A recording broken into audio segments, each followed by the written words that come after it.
Ebushamo akwaba about too much age.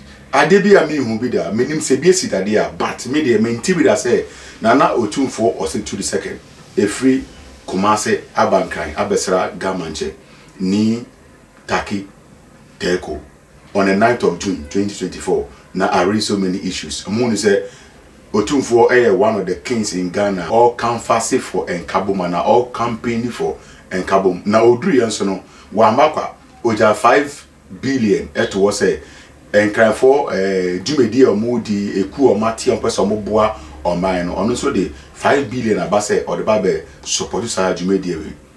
I raise so many issues. Mesaka Odifo Benjamin or said to oh hanum say come when man akabambra Jumedi so.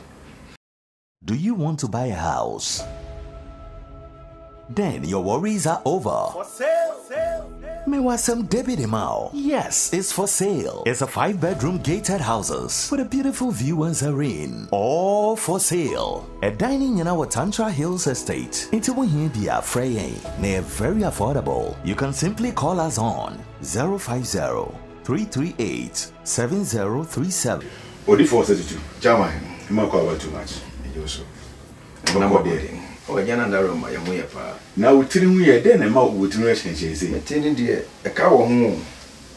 Was a check camera. A cow home pa. Me you so in Kuma 4. Until the time out to me, Yami. Okay, Odifo, young quay and some so. Oh, mommy, food, my body knee. Within the prophet Benjamin Nana Yaw was said to 2. AK Prophet 99, the youngest prophet.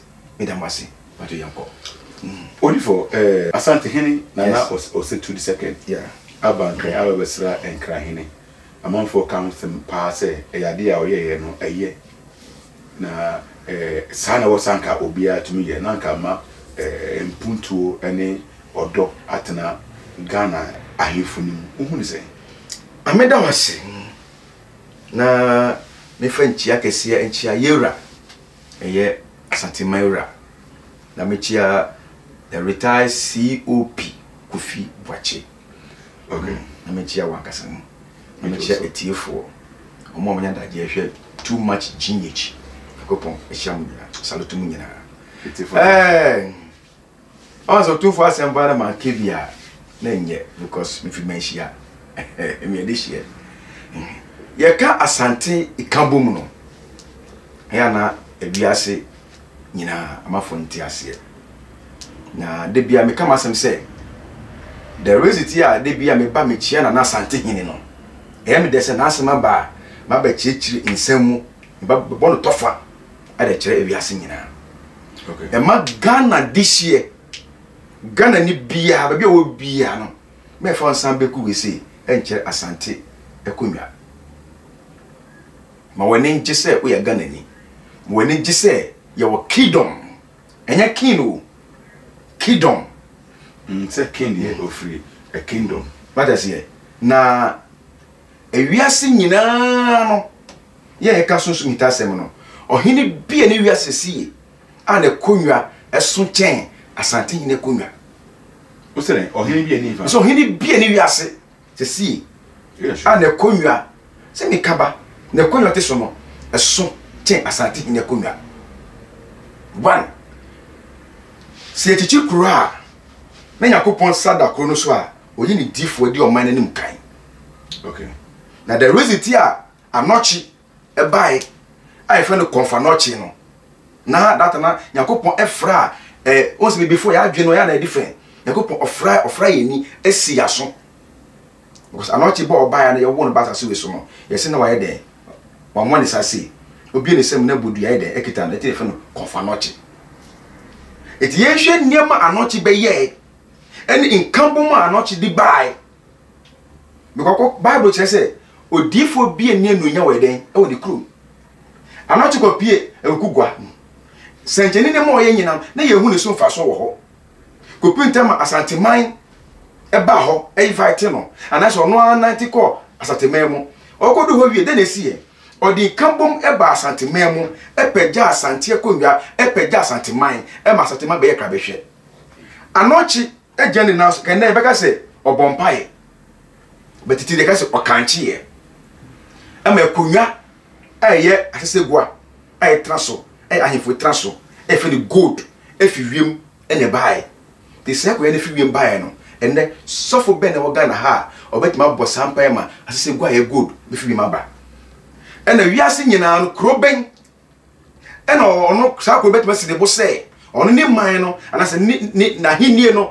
ekonya na motese wo hono no efi wiem ne bae ohini bia ni wiase na yehwe oman na yetim na kasa no no so nyakopo ochen wiase ochen japade nyina bi awo Ghana ba sebi ye panyifo na omo odi omo die nka omo hu de ma do ko fa so ye de omo be control ni mebi ene man ni mebi aye de aye basa ene se me ba wure mu pa me chiro se konfa nochi titino oma ye nananom omo yi omo timi omo yi omo more ena omo kambo mu yen pa ba ko die o epanyifo na omo ho no no omo yi omo timi ni omo more ena omo kambo mu ena omo hye ena omo de fra moto ediye ejese ekambom anoti ka chom se saadie ade amudi na ade yeye ebema asantiman ekambom be basantimemu ebema asantiman din ebe peja ema wiase nyina beti asante akonwa no edin na ayami deso se otumfo ba obei ojibiye di se de nyamesum esa pata akonwa no ho do de se ka se ohini wu a ya na yehu be na ya na yehu sa asante hini bae no ye kan kambom a ye hwe aslim ntokwa bi esi wo slim o ka sa tokwa no yeah asante hini na jane na so o mampanyi abesi ko bo matima sovo asante hini na ko ho e no man kambom ye den e ba sa aslim ho na e di se asante hini na se asante man ra be fa na konwa anaso betu ni ka anaso be na te se oba achimemu se oni ochiman hini ba be kambom se omo be bodwa abom perekope esi sada because of say eye titi no ntokwa bi esi ewe konwa no ho no ena ma achimfo adwane ba achim but omo nya achimfo omo ya asantefo